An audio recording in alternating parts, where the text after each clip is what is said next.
Hello, today I wanted to show you guys an example of a CSS grid auto placement. In our example we have one span that we span every third item 2 row tracks. So right now there is no span yet, but we will add it. So right now we just have a simple grid, and let's take a look how this is done. Let's take a look at the code. Okay, I already have my markup here. So I just commented out some divs. I will add them later, just for demonstration purposes, just to demonstrate how grid auto placement works. And let's take a look at the code. Again, we have this universal selector that selects all elements on the page and tells the browser to include to count in border and padding into final calculation of width and height of an element. Then the body, then we declare grid on our container, this one, on this div,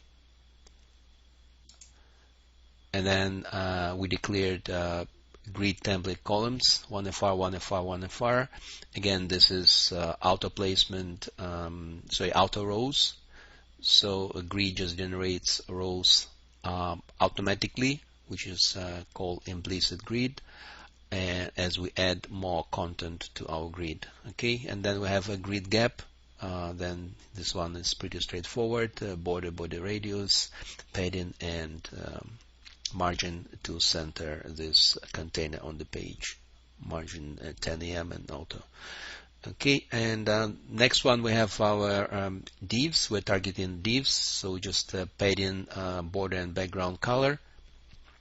And this one, just gonna comment this out to show you guys the span, how this works. Oops, sorry. Just gonna comment this.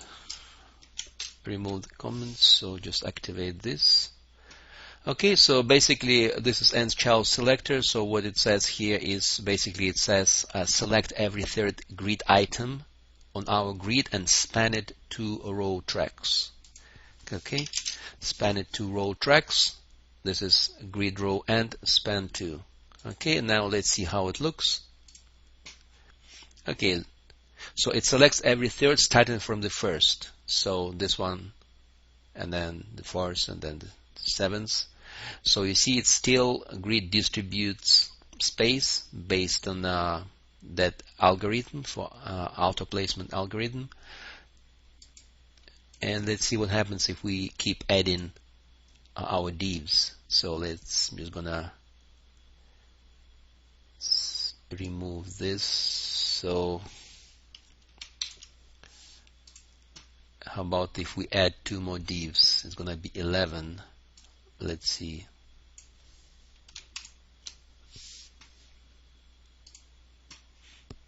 You see, it still tries to distribute space. However, this one, it doesn't span 2 rows because there's no place to span, right?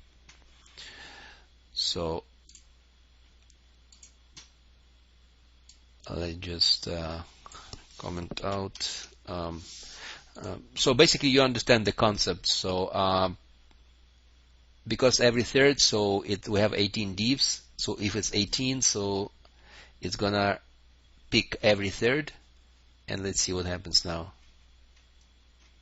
Okay, so it picks every third, and then once it hits 18, I mean it's now it distributed, it spanned this one. Okay, because we have, looks like because we have this row. Okay, so that's all I wanted to share with you guys today, and as always, thank you for watching.